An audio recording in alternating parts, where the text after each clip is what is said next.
भर्गो देवस्य धीमहि धियो यो नः प्रचोदयात्। ओम गुरुर्ब्रह्मा गुरुर्विष्णु गुरुदेव महेश्वर गुरुदेव परब्रह्म तस्मै श्री गुरुवे नमः। तस्मै श्री गुरुवे नमः।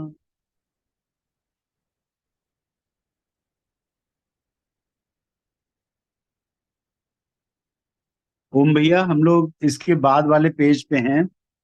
Page number 105। यस।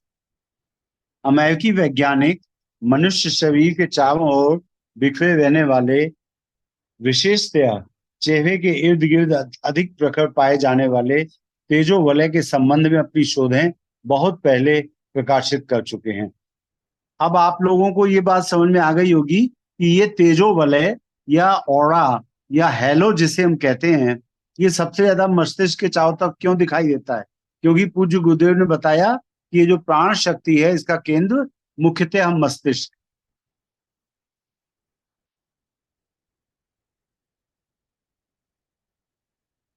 तेजो वलय के संबंध में अपनी शोधें बहुत पहले प्रकाशित कर चुके हैं। अब रूसी वैज्ञानिकों ने भी उस प्रभा मंडल के छाया चित्र उतारने में सफलता प्राप्त कर ली है। सोवियत यूनियन पत्र के 145वें अंक में इन खोजों का विस्तृत विवरण छपा है। यह प्रभा मंडल सदा एक बस नहीं रहता, उसमें उतार चढ़ाव आते रहते हैं, जिनसे विदित होता है कि व्यक्ति के भीतर क्या क्या विद्युतीय हलचलें हो रही हैं। यदि इस प्रभामंडल के बारे में अधिक जाना जा सके तो न केवल शारीरिक स्थिति के बारे में, वरन मस्तिष्क की हलचलों के बारे में भी किसी व्यक्ति का पूरा गहरा और विस्तृत परिचय प्राप्त हो सकता है। शरीर संचार की समस्त गतिविधियां तथा मस्तिष्क की उड़ान रक्त मांस जैसे साधनों से नहीं, उस विद्युत प्रवाह के द्वारा संभव होती हैं जो जीवन तत्व बनकर रोम रोम में संव्याप्त है। गुरुदेव यहाँ बता रहे हैं कि हमारे शरीर की सभी गतिविधियां और मस्तिष्क की गतिविधियां ये अन्य किसी चीज से नहीं बल्कि विद्युत प्रवाह के द्वारा संभव होती हैं, जो जीवन तत्व बन के रोम रोम में संव्याप्त है। इसी को मानवीय विद्युत कहते हैं। ये मानवीय विद्युत बायो इलेक्ट्रिसिटी है। ओजस्वी, मनस्वी और तेजस्वी इसी विशेषता से सुसंपन्न लोगों को कहते हैं। ये विद्युत जिनमें ज्यादा होती है वे लोग ओजस्वी, मनस्वी और तेजस्वी कहलाते हैं। ये ओज, तेज और वर्चस मानवीय विद्युत का जो प्रभाव है, अगर वो शारीरिक स्तर पर है, फिजिकल बॉडी में है, स्थूल शरीर में है तो ओज, सूक्ष्म शरीर में है तो तेज, और कारण शरीर में है तो वर्चस के रूप में जाना जाता है। उसी तरह से ओजस्वी, तेजस्वी और वर्चस्वी कहलाते हैं व्यक्ति। प्रतिभाशाली, प्रगतिशील लोगों और शूरवीर साहसी लोगों में इसी क्षमता की बहुलता पाई जाती है। यह जैव विद्युत उस भौतिक बिजली से भिन्न है जो विद्युत यंत्रों में प्रयुक्त होती है। बैटरी, मैग्नेट, जनरेटर आदि का स्पर्श करने पर बिजली का झटका लगता है। उसके संपर्क से बल्ब, पंखे, रेडियो, हीटर आदि काम करने लगते हैं। जीव विद्युत का स्तर भिन्न है, इसलिए वह यह कार्य तो नहीं करती, पर अन्य प्रकार के प्राणी की अति महत्वपूर्ण आवश्यकता पूरी करने वाले कार्य संपन्न करती देखी जा सकती है। कोशिकाओं की आंतरिक संरचना में एक महत्वपूर्ण आधार है माइटोकॉन्ड्रिया। इसे दूसरे शब्दों में कोशिका का पावर हाउस या विद्युत भंडार कह सकते हैं। आप लोगों को पता होगा, कोशिका के अंदर सबसे महत्वपूर्ण चीज है केंद्रक, जिसे नाभिक कहते हैं, और इसे न्यूक्लियस भी कहते हैं इंग्लिश में। इसके अंदर गुणसूत्र होते हैं, डीएनए, डीऑक्सीराइबोज, जिसके द्वारा माता पिता के गुण बच्चों में जाते हैं। पर इस केंद्रक के चारों ओर कोशिका में एक फ्लूइड भरा होता है जिसे साइटोप्लाज्म कहते हैं। इस साइटोप्लाज्म में अनेक चीजें होती हैं, उसी में से एक है माइटोकॉन्ड्रिया। माइटोकॉन्ड्रिया को काटें अगर तो उसके अंदर ऐसी उंगली जैसे प्रोजेक्शंस होते हैं, और उस माइटोकॉन्ड्रिया के अंदर जो ग्लूकोज हम लोग खाते हैं, उस ग्लूकोज को कंज्यूम करके उससे क्रेब्स साइकिल के द्वारा एनर्जी पैदा की जाती है। ये जो एनर्जी है ये माइटोकॉन्ड्रिया में बनाई जाती है। इसलिए जैसे प्रत्येक शहर में एक पावर हाउस होता है, कानपुर में भी है पनकी पावर हाउस, तो उसी तरह से प्रत्येक कोशिका का अपना पावर हाउस होता है छोटा सा, और उसे माइटोकॉन्ड्रिया कहते हैं। भोजन, रक्त, मांस, अस्थि आदि से आगे बढ़ते बढ़ते अंततः इसी संस्थान में जाकर ऊर्जा का रूप होता है। यह ऊर्जा ही कोशिका को सक्रिय रखती है और उनकी सामूहिक सक्रियता जीव संचालक के रूप में दृष्टिगोचर होती है। इस ऊर्जा को लघुत्तम प्राणांश कह सकते हैं। गुरुदेव कह रहे हैं प्रत्येक कोशिका में जो माइटोकॉन्ड्रिया होता है उसमें ऊर्जा बनती है, तो ये प्राण शक्ति है। ऊर्जा तो इलेक्ट्रिसिटी के फॉर्म में ही बनती है, तो ये जो प्राण शक्ति है ये प्रत्येक कोशिका में एक लघुत्तम प्राणांश, मतलब प्राण का एक अंश है, और लघुत्तम मतलब सबसे छोटा अंश। तो प्राण का सबसे छोटा अंश प्रत्येक कोशिका में है और उसे माइटोकॉन्ड्रिया में बनने वाली बायो इलेक्ट्रिसिटी के द्वारा जाना जा सकता है। काय कलेवर में यानी शरीर में इसका एकत्रीकरण महाप्राण कहलाता है। और जैसे ईंटों से मिलके मकान बनता है, वैसे कोशिकाओं से मिल करके शरीर बनता है। तो सारी कोशिकाओं का जो प्राण है वो मिल करके हमारे शरीर का महाप्राण कहलाता है। और जब हम ब्रह्मांड में जितने भी चेतन प्राणी हैं, उन सभी के चेतन प्राणियों की जो विद्युत शक्ति है उसको अगर मिला करके बात करें तो इस ब्रह्मांड व्यापी चेतना को विश्व प्राण या विराट प्राण के नाम से जाना है। तो प्राणांश की लघुत्तम ऊर्जा की इकाई कोशिका के अंतर्गत ठीक उसी रूप में विद्यमान है जिसमें कि विराट प्राण गतिशील। एक कोशिका में लघुत्तम प्राणांश, हमारे शरीर के अंदर वो जो है महाप्राण, और ब्रह्मांड में जो संपूर्ण चेतना में जो चेतन शक्ति है, जो बायो इलेक्ट्रिसिटी है, विश्व प्राण है या विराट प्राण है, वो प्राणों का एक अथाह सागर है। प्राणांश की लघुत्तम ऊर्जा इकाई कोशिका के अंतर्गत ठीक उसी रूप में विद्यमान है जिसमें कि विराट प्राण गतिशील है। बिंदु सिंधु जैसा अंतर, बिंदु माने एक छोटा सा डॉट, बिंदु माने एक छोटा सी बिंदी, और सिंधु माने समुद्र। तो संपूर्ण सृष्टि में प्राण का एक विराट समुद्र है। प्रत्येक कोशिका में छोटी सी बिंदी है प्राण की, प्राणांश। तो बिंदु और सिंधु जैसा अंतर इन दोनों के बीच रहते हुए भी वस्तुतः वे दोनों अन्योन्याश्रित हैं। कोशिका के अंतर्गत प्राणांश के घटक परस्पर संयुक्त ना हो तो महाप्राण का अस्तित्व ना बने। अब गुरुदेव बता रहे हैं कि हम सबका मिलजुल के रहना कितना आवश्यक है। जैसे कोशिकाओं के मिलने से एक शरीर बन गया, एक प्राणी बन गया, तो उसी तरह से गुरुदेव कह रहे हैं कि हर कोशिका का जो प्राणांश है अगर आपस में मिलेगा नहीं तो महाप्राण कैसे बनेगा जो एक पूरे शरीर में होता है। इसी प्रकार यदि विराट प्राण की सत्ता ना हो तो भोजन, पाचन आदि का आधार ना बने और वह लघु प्राण जैसी विद्युत धारा का संचार भी संभव ना हो। योग साधना का उद्देश्य इस चेतना विद्युत शक्ति का अभिवर्धन करना भी है। हम लोग जो योग साधना करते हैं उस योग साधना में प्राणायाम करते हैं, और प्राणायाम में गुरुदेव ने, जब तक हम लोगों ने ओम भैया प्राण शक्ति को देखा नहीं था तब तक गुरुदेव की वो बात समझ में नहीं आती थी कि बिना संकल्प लिए हुए प्राणायाम करना मरे हुए शरीर के समान है। जब आप संकल्प लेके प्राणायाम करते हैं कि प्राण शक्ति को हम अपने शरीर में धारण करेंगे, तब वो प्राणायाम में प्राण आता है। यही बात गुरुदेव कह रहे हैं कि योग साधना का उद्देश्य चेतना विद्युत शक्ति का अभिवर्धन करना है। इसे मनोबल, प्राण बल और आत्मबल कहते हैं। संकल्प शक्ति और इच्छा शक्ति के रूप में इसी के चमत्कार देखे जाते हैं। अध्यात्म शास्त्र में प्राण विद्या का एक स्वतंत्र प्रकरण एवं विधान है। अध्यात्म में जो कुछ भी आप देखिए, अध्यात्म क्या है? परिष्कृत अंतःकरण ही परमात्मा है, हम सब जानते हैं। एक बहुत, जैसे ओम भैया आप स्कूल जाएं तो स्कूल जाकर के आप ये कह सकते हैं, कई बार बच्चे पूछते हैं अध्यात्म क्या है, इसमें क्या किया जाता है, तो आप उनसे एक बड़ा छोटा सा उदाहरण दीजिए। भगवान राम की अभी मूर्ति की प्राण प्रतिष्ठा हुई अयोध्या में, आपने देखा कितनी सुंदर मूर्ति है? बोले हाँ। लेकिन भाइयों एक बात बताइए भाइयों, ये जो इतनी प्यारी सुंदर सी मूर्ति है, ये शुरुआत में क्या था? बोले पत्थर का एक खंड था। तो उस कारीगर ने क्या किया? अनावश्यक पत्थर हटा दिया, सुंदर सी मूर्ति निकल आई। आप भी अपने अंदर से अनावश्यक इच्छाएं, अनावश्यक कामनाएं, वासनाएं, मोह, आसक्ति, ये सब निकाल दीजिए। ईश्वर तो बैठा हुआ है आपके अंदर। तो योग साधना का उद्देश्य इस चेतना विद्युत शक्ति का विवर्धन करना है। और हम जो कुछ भी अध्यात्म शास्त्र में प्राण विद्या पढ़ते हैं, उस प्राण विद्या का एक ही उद्देश्य है, अधिक मात्रा में प्राणों का संचय, अधिक मात्रा में प्राणों का आयाम करना, प्राण शक्ति को बढ़ाना प्राणायाम है। अध्यात्म शास्त्र में प्राण विद्या का स्वतंत्र प्रकरण एवं विधान है। इसके आधार पर साधनारत होकर मनुष्य इस प्राण विद्युत की इतनी अधिक मात्रा अपने में संग्रह कर सकता है कि उस आधार पर अपना ही नहीं, अन्य अनेकों का भी उपकार उद्धार कर सके।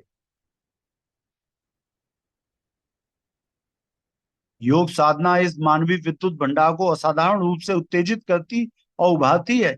यदि सही ढंग से साधना की जाए तो मनुष्य प्राणवान और ओजस्वी बनता है। उपार्जित प्राण विद्युत की ऊर्जा के सहारे स्वयं कितनी अद्भुत सफलताएं प्राप्त करता है और दूसरों को सहारा देकर ऊंचा उठाता है। ओम भैया, जब आप कभी बच्चों को स्कूल में समझाएं प्राणायाम के बारे में, तो आप कह सकते हैं कि हम जितनी भी साधनाएं आपको बता रहे हैं, इस प्राण शक्ति को अपने अंदर संचित करने की साधनाएं, और इसमें कतई आप कोई भी ऐसा संशय मत करिए, ऐसा मन में कोई बात ना आ जाए कि अरे हम इतना प्राणायाम कर सकते हैं कि हमारे अंदर शक्ति आ जाए। तो उनसे कहिए, हाँ, एक मामूली स्त्री गांधारी ने भगवान को श्राप देने की सामर्थ्य अर्जित कर ली थी। एक छोटी सी उसने साधना करी, मेरे पति अंधे हैं तो मैं भी अपनी आंखों पे पट्टी बांधूंगी। केवल एक छोटी साधना, उस साधना के द्वारा उसमें इतना प्राण, इतना तपोबल, इतना आत्मबल आ गया कि साक्षात परमेश्वर को वो श्राप देने में सफल हो सकी। योग साधना इस मानवीय विद्युत भंडार को असाधारण रूप से उत्तेजित करती और उभारती है। यदि सही ढंग से साधना की जाए तो मनुष्य प्राणवान और ओजस्वी बनता है। उपार्जित प्राण विद्युत की ऊर्जा के सहारे स्वयं कितनी अद्भुत सफलताएं प्राप्त करता है और दूसरों को सहारा देकर ऊंचा उठाता है। प्राण विद्युत के संबंध में शरीर विज्ञानी इस निष्कर्ष पर पहुंचे हैं कि पेशियों में काम करने वाली स्थितिज ऊर्जा यानी पोटेंशियल एनर्जी और उसके साथ जुड़े रहने वाले आवेश इंटेंसिटी का जीवन संचार में बहुत बड़ा हाथ है।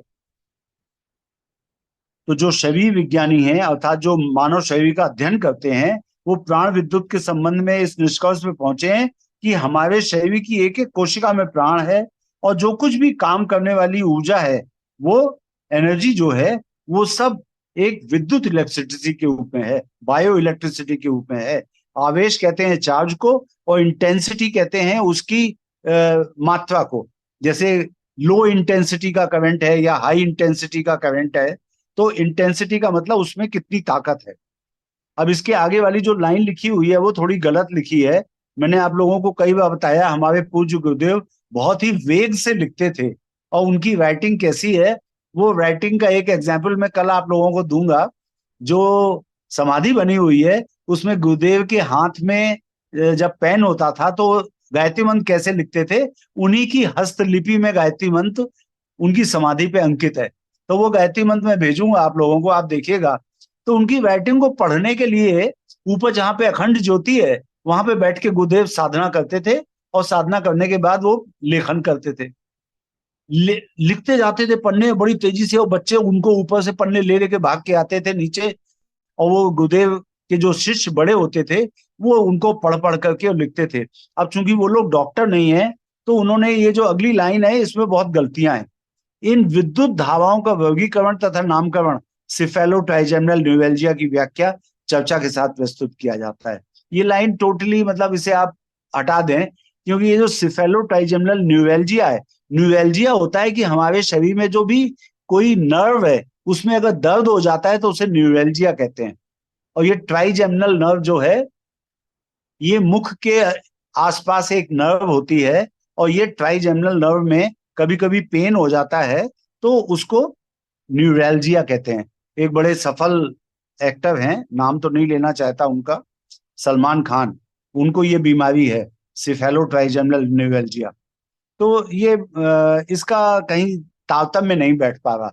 हाँ, जो भी प्रॉब्लम्स हैं, जो भी बीमारी आती हैं नसों की, वो प्राण ऊर्जा की कमी उस किसी पर्टिकुलर नर्व में हो जाएगी तो वो नर्व बीमार हो जाएगी, उससे संबंधित वो नर्व में बीमारी आएगी। क्योंकि जब आप गायत्री महाविज्ञान का तृतीय खंड पढ़ेंगे तो उसमें आप पढ़ेंगे कि गुरुदेव ने मर्म स्थानों के बारे में बताया है। कल भी ये चर्चा में आया था। तो गुरुदेव कहते हैं जो अगर कोई बीमारी कभी कभी मर्म स्थानों में होती है, सूक्ष्म शरीर में होती है, तो वो डॉक्टरों की दवाइयां, इंजेक्शन और डॉक्टरों के ऑपरेशन वहां तक पहुंच नहीं पाते हैं, सूक्ष्म शरीर तक उनकी पहुंच नहीं होती है ना। तो ये सब जो बीमारियां हैं किसी भी तरह की, उसमें मुख्यतः प्राण ऊर्जा की कमी होती तो बीमारी आती है। अगली लाइन पे चलते हैं। ताप विद्युत संयोजन थर्मोलैविक कपलिंग के शोधकर्ता अब इसी निष्कर्ष पे पहुंचे हैं कि मानव शरीर का सारा क्रियाकलाप इसी विद्युतीय संचार के माध्यम से गतिशील रहता है। तो ये बात तो बिल्कुल सही है कि मानवीय शरीर में जितना भी क्रियाकलाप हो रहा है, जो कुछ भी काम हो रहा है, खाना पच रहा है, हृदय चल रहा है, सांस ले रहे हैं, हाथ पैर हिल रहे हैं, ये सब कुछ प्राण विद्युत के कारण हो रहा है। मनुष्य शरीर में बिजली काम करती है, यह तथ्य सर्वविदित है। इलेक्ट्रोकार्डियोग्राफी तथा इलेक्ट्रोएन्केफेलोग्राफी द्वारा इस तथ्य को प्रत्यक्ष देखा जा सकता है। इलेक्ट्रोकार्डियोग्राफी हृदय की इलेक्ट्रिकल एक्टिविटी का रिकॉर्ड, इलेक्ट्रोएन्केफेलोग्राफी ये इलेक्ट्रोएन्सेफेलोग्राफी जो है ये मस्तिष्क की विद्युतीय जो गतिविधि है उनका रिकॉर्ड होता है। हमारी रक्त नलिकाओं में लौह युक्त हीमोग्लोबिन भरा रहता है। हमारी जो खून की नलियां होती हैं उनमें खून होता है, और खून में 3 तरह की कोशिकाएं होती हैं। सफेद रक्त कोशिकाएं जो बीमारी के कीटाणुओं से लड़ती हैं, प्लेटलेट्स जो कि कहीं पे कट लग जाता है तो वहां पे प्लेटलेट्स मिल करके एक थक्का बना देती हैं और वो खून का बहना रोकती हैं। और लाल रक्त कणिकाएं होती हैं, उनके अंदर हीमोग्लोबिन होता है, वो फेफड़े में जाकर के ऑक्सीजन से संयुक्त हो जाता है और वो ऑक्सीजन जगह जगह पहुंचाने का काम करता है। तो लाल लाल रक्त कणिकाएं हीमोग्लोबिन होने के कारण ऑक्सीजन को फेफड़े से शरीर तक पहुंचाती हैं। और जो हीमोग्लोबिन होता है उसमें आयरन होता है। लौह चूर्ण और चुंबक जिस प्रकार परस्पर चिपके रहते हैं, उसी प्रकार हमारी जीवन सत्ता भी जीव कोशों को परस्पर संबद्ध किए रहती है। एक चुंबक ले लीजिए और बहुत सारे लोहे के छोटे छोटे टुकड़े या लोहे की छोटी छोटी नन्ही नन्ही कीलें पास रख दीजिए, तो सारी कीलें उससे चिपक जाएंगी। तो गुरुदेव कह रहे हैं कि लौह के टुकड़े, लौह का चूर्ण और चुंबक जिस प्रकार परस्पर चिपके रहते हैं मैग्नेटिज्म से, उसी प्रकार हमारी जीवन सत्ता भी जीव कोशों को परस्पर संबद्ध किए रहती है। हमारे जैसे ईंटों से मिलकर मकान बनता है तो कोशिकाओं से मिलकर के शरीर बनता है। तो ये सारी कोशिकाएं परस्पर चिपकी कैसे रहती हैं? ये चिपकी इसलिए रहती हैं कि हमारी जीवन सत्ता जो है, वो जीवन सत्ता क्या है? प्राण ऊर्जा, वो परस्पर सभी जीव कोशों को चिपकाए रखती है, एक दूसरे से चिपकाए रखती है। उनकी सम्मिश्रित चेतना से वे समस्त क्रियाकलाप चलते हैं जिन्हें हम जीवन संचार व्यवस्था कहते हैं। शरीर में जो चमक, स्फूर्ति, ताजगी, उमंग, साहस, उत्साह, निष्ठा, तत्परता जैसी विशेषताएं दिखाई पड़ती हैं, ये प्राण ऊर्जा की ही प्रतिक्रियाएं हैं। हमारे शरीर में जो कुछ भी अच्छे गुण हैं, उत्साह है, उल्लास है, उमंग है, साहस है, ये सब प्राण ऊर्जा के प्रकटीकरण है।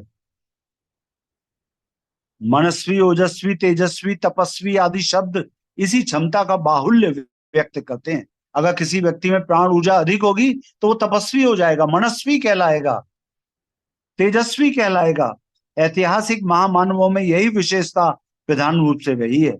जो भी हमारे ऋषि ब्रह्मर्षि महर्षि हुए हैं, महर्षि अरविंद, महर्षि विश्वामित्र, ब्रह्मर्षि वशिष्ठ, ये सब एक प्रकार से देखा जाए तो ये महामानव इसलिए बन पाए क्योंकि उन्होंने प्राण ऊर्जा का संपादन किया था। ऊर्जा के सहारे ही यंत्रों का संचालन होता है। मनुष्य शरीर भी एक यंत्र है, उसके संचालन में जिस विद्युत की आवश्यकता पड़ती है उसे प्राण कहते हैं। प्राण एक अग्नि है जिसे ज्वलंत रखने के लिए बाहर की आवश्यकता पड़ती है। आधुनिक वैज्ञानिक ने इसे जीव विद्युत नाम दिया है। निद्रा मात्र थकान मिटाने की विश्राम प्रक्रिया मात्र नहीं है। ये ओम भैया बहुत इंपॉर्टेंट लाइनें अब आ रही हैं। आप स्कूलों में जाते हैं इससे तो इससे आप पहले उनको की वहां पे। डॉक्टर साहब, इससे पहले की एक लाइन को स्पष्ट कीजिए। प्राण एक अग्नि है जिसे ज्वलंत रखने के लिए बाहर की आवश्यकता पड़ती है। ये जो गुरुदेव ने लिखा बाहर की आवश्यकता पड़ती है, इससे क्या तात्पर्य है? ये बाहर शब्द तो उचित नहीं है यहाँ पे। साधना हो सकता था, इसके लिए प्रयास किया जाएगा कि भाई प्राण अपने अंदर डेवलप किए जाए, है ना। साहस कह सकते हैं, यहाँ पे साहस की आवश्यकता पड़ती। सबसे बड़ी बात तो साधना की आवश्यकता पड़ती। प्रिंटिंग मिस्टेक होगा कुछ। प्रिंटिंग मिस्टेक या वही, प्रिंटिंग मिस्टेक से ज्यादा वो हमारे भाइयों का गुरुदेव की भाषा को समझने की मिस्टेक है। आधुनिक वैज्ञानिक ने इसे जीव विद्युत नाम दिया है। निद्रा मात्र थकान मिटाने की विश्राम प्रक्रिया मात्र नहीं है।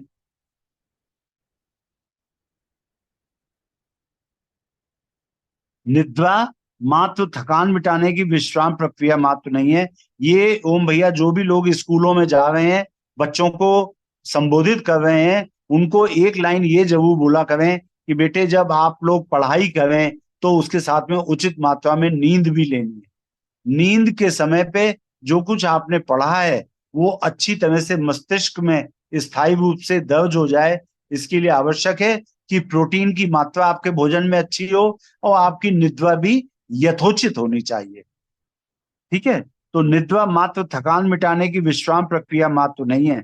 वैज्ञानिक अनुसंधानों के अनुसार निद्रा में मस्तिष्क का सचेतन भाग अचेतन की स्थिति में इसलिए जाता है कि उस स्थिति में अंतरिक्ष में प्रवाहित रहने वाली ब्रह्मांडीय ऊर्जा अर्थात विद्युत धाराओं में से अपने उपयोग का अंश संग्रह संपादित कर सकने का अवसर मिल जाए।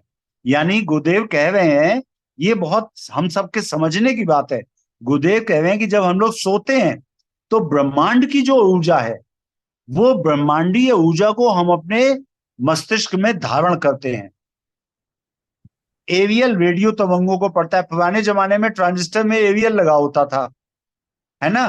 कहीं दूर का स्टेशन पकड़ना है, बीबीसी पकड़ना है, रेडियो सीलोन पकड़ना है, तो अपने एंटीना को ऊंचा कर देते थे, एरियल को ऊंचा कर देते थे। तो वही निद्रा अवस्था में हमारा अवचेतन मन उसी स्थिति का बन जाता है और आकाश से इतनी विद्युतीय खुराक प्राप्त कर लेता है जिससे शारीरिक और मानसिक क्रियाकलापों का संचालन ठीक प्रकार संभव हो सके। निद्रा की पूर्ति न होने पर शारीरिक और मानसिक स्थिति में जो गड़बड़ी होती है उसे अभीष्ट मात्रा में विद्युतीय खुराक न मिलने को चेतनात्मक बुभुक्षा कहते हैं। गुरुदेव कह रहे हैं कि रात में जब हम सो जाते हैं तो होता क्या है कि जब हम सो रहे होते हैं तो हमारा जो अवचेतन मन है वो इस तरह का एंटीना बन जाता है जो आकाश में से ब्रह्मांडीय ऊर्जा अपनी विद्युती खुराक प्राप्त कर लेता है जिससे शारीरिक और मानसिक क्रियाकलाप चलते रह सकते।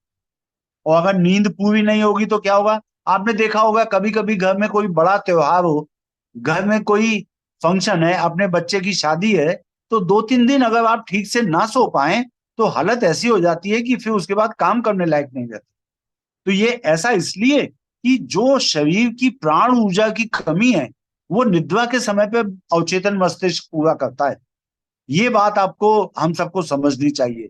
तो जो हमारा अवचेतन है वो पुराने जमाने के ट्रांजिस्टर के एरियल की तरह से, एंटीना की तरह से काम करता है।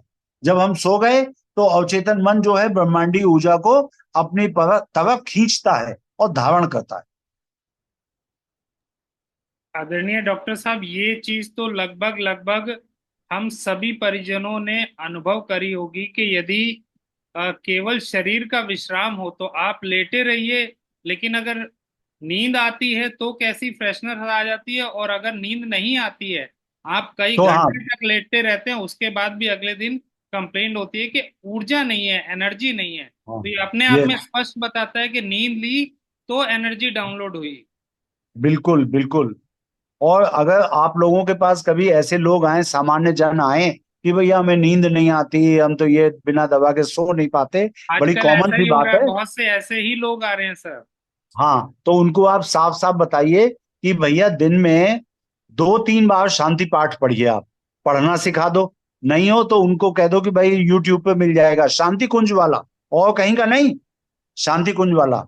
और दिन में एक बार, कभी समय मिलने पर और रात में ठीक सोने से पहले आप नाद योग सुन लीजिए या गायत्री मंत्र करके सोइए।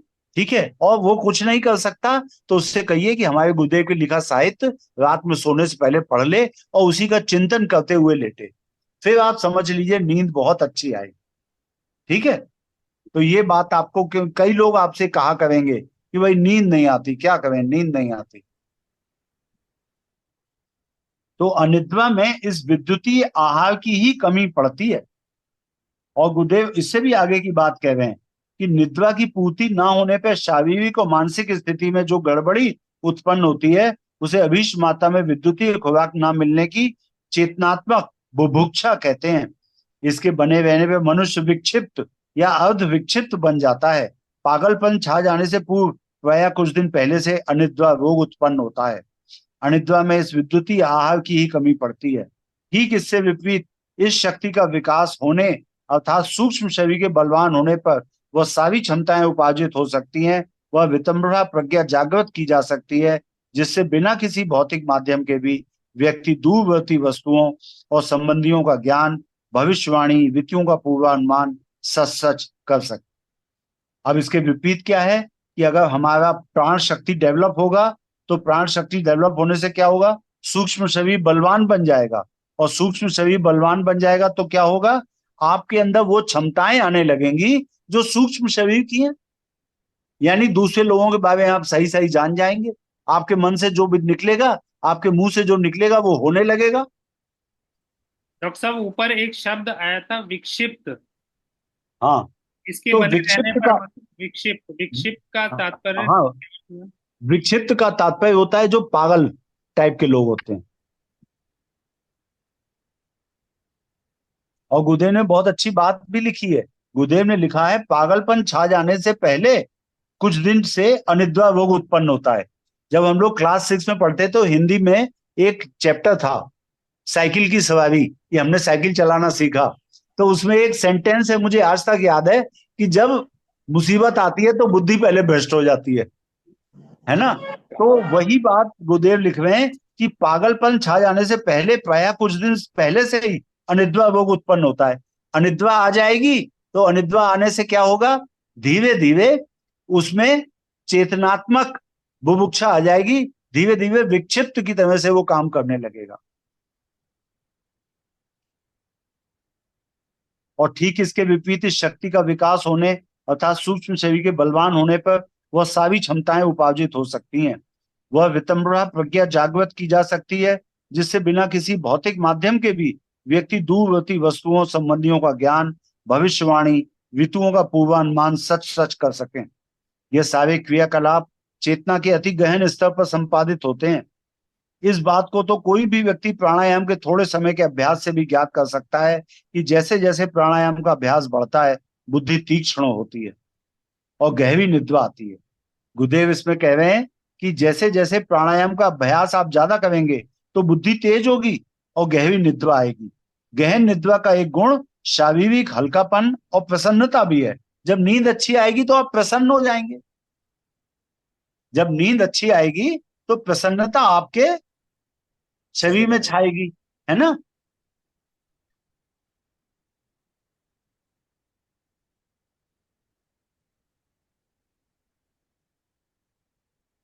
गहन निद्रा का एक गुण शारीरिक हल्कापन और प्रसन्नता भी है। दूसरे इसी स्तर पर भविष्यदर्शी स्वप्न भी दिखाई देते हैं।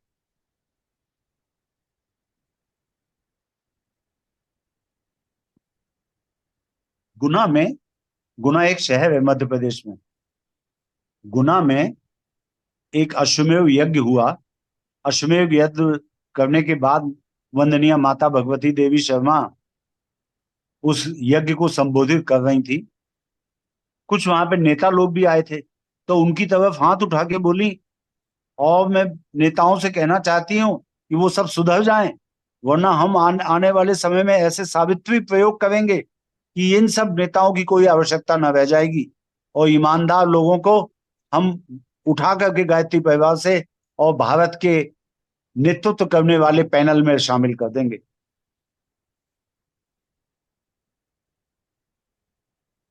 यहाँ पे मैंने आपको ये बात इसलिए बताई कि आजकल यहाँ पे शांति कुंज में कई लोगों को इस तरह के स्वप्न आ रहे हैं जो भविष्यदर्शी स्वप्न है। उसमें उन लोगों को ये दिखाई दे रहा है कि गायत्री परिवार के लोगों को हैंडपिक करके और भारत सरकार में शामिल किया जा रहा है।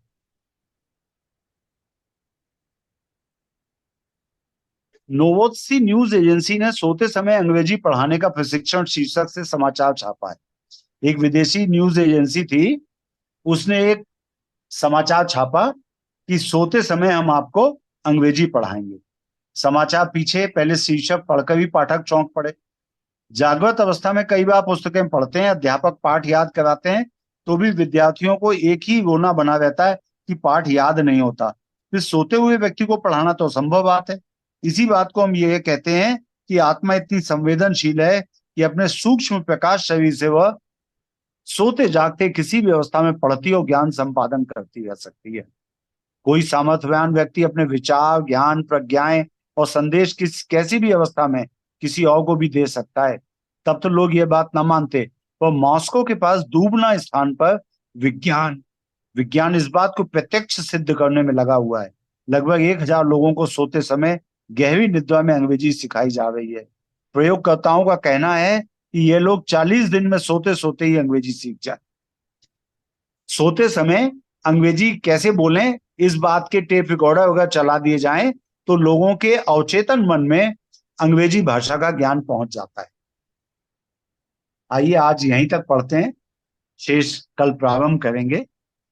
तब तक के लिए सभी को प्रणाम। पुस्तक थोड़ी सी बची है तो कल इसको समाप्त कर लिया जाए।